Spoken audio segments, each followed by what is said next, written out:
8 августа средний взвешенный курс таджикского сомони к доллару США составил 10,26 сомони к $1. Курс сомони к рублю составил 0,16 сомони за 1 рубль. Курс сомони к евро составил 10,51 сомони за 1 евро.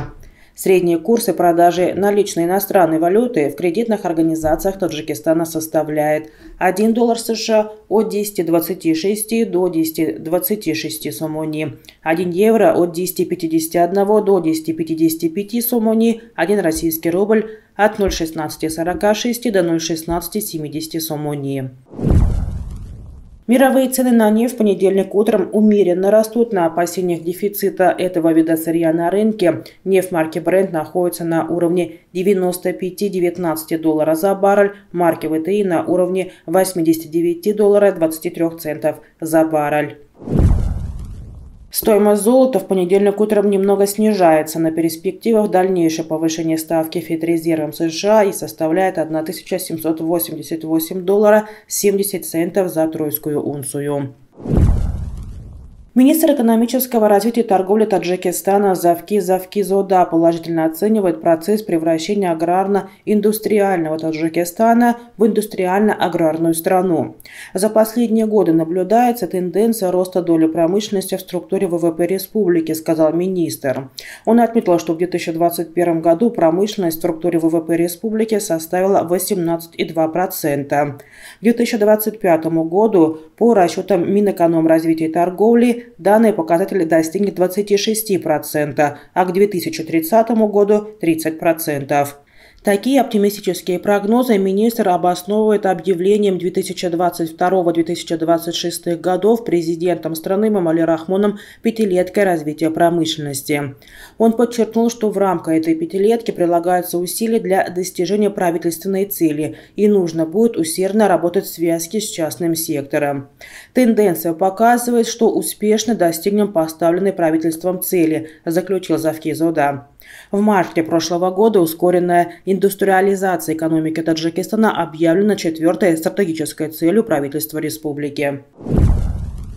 Около 130 единиц электромобилей импортировал Таджикистан в первом полугодии этого года. По данным Таможенной службы республики, сумма импорта указанного количества электромобилей составила $3,4 миллиарда. Всего за этот период импортировано более 21,3 тысяч единиц автотранспорта на сумму более $189 миллионов 200 тысяч. Сумма импорта транспортных средств по итогам 6 месяцев этого года превышает показатель аналогичного периода 2021 года на 14,7%. Напомню, что первая партия электромобилей поступила в Таджикистан в начале текущего года. Электромобили в Душанбе завезли по инициативе столичной мэрии и компании Як-Такси. Затем Таджикистан импортировал еще порядка 100 электромобилей. Это электромобили марки Volkswagen Lavida. Они бесшумные, работают на электричестве. Батарея заряжается за 30 минут и рассчитана на 300 километров.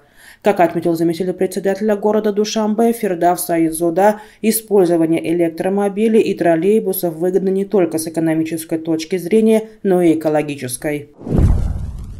Количество въехавших в Россию трудовых мигрантов во втором квартале текущего года составило 3,12 миллиона человек, что на треть больше прошлогоднего показателя и является рекордным квартальным значением как минимум за последние 6 лет.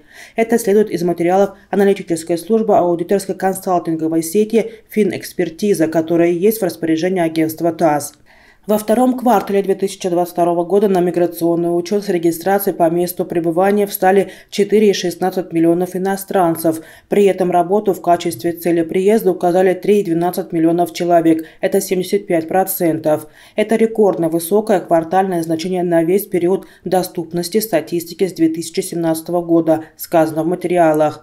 Число трудовых мигрантов санкционов в втором квартале 2022 года оказалось на треть больше, чем годом ранее. За тот же период 2021 года в Россию на заработки приехали только 2,34 миллиона иностранцев. Президент Финэкспертизы Елена Трубникова отметила, что если в первом квартале текущего года на фоне резкого обвала рубля наблюдался отток трудовых мигрантов, то во втором он был компенсирован, наоборот, массовым притоком иностранной рабочей силы. По ее словам, в дополнение к вернувшимся работникам в Россию приехало множество новых. На это повлияло прежде всего неожиданное сильное укрепление рубля, в результате которого российский рынок труда стал более привлекательным для иностранцев, ведь их заработки в валюте выросли, подчеркнула глава компании. Таким образом, мигранты смогли увеличить денежные переводы на родину. Также, как отметила Трубникова, немаловажно, что строительная отрасль, в которой занято значительное число трудовых мигрантов, демонстрировала рост. При этом дефицит рабочих рук в российской экономике никуда не исчез, несмотря на кризисные явления. Безработица осталась на низком уровне. В итоге выходцы из стран СНГ получили неплохие возможности для заработка в России, подчеркнула она.